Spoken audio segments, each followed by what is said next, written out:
हा बोल ना रितिका. काय ग, कुठे आहेस तू? मी तर पार्लरला अगं झाली तयार. तू मंडपात आली का? ते सगळं सोड, मला त्याचा फोन आला होता.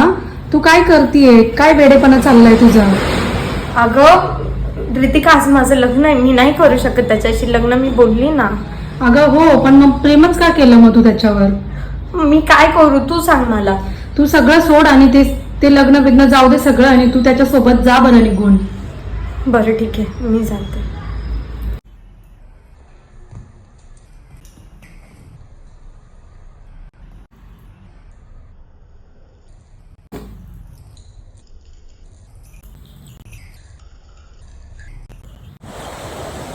अरे हॅलो, बोल ना. अरे करण, ते वहिनीचं लग्न होतं. अगं कुठे चाललीस तू?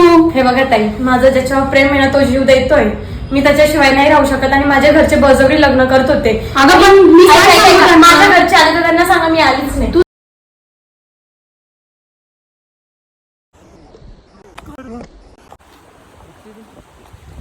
मी तुझ्याशिवाय नाही जगू शकत. मी मंडप सोडून आली. चल आपण पळून जाऊ. मी नाही करू शकत. आता काय करायचं तृप्ती? आपण एक काम करू, आळंदीला जाऊन लग्न करू. हा. चल लवकर. नमस्कार. जर तुम्हाला लव्ह मॅरेज करण्यात कोणती अडचण येत असेल किंवा प्रॉब्लेम येत असेल किंवा घरची नाही म्हणत असेल तर तुम्ही आजच आळंदीला जाऊन लव्ह सक्सेस पॉईंट यांना भेट देऊ शकता. बाकीची इन्फॉर्मेशन मी खाली मेन्शन करते आणि आजच तुमच्या सुखी संसाराची सुरुवात करू शकता.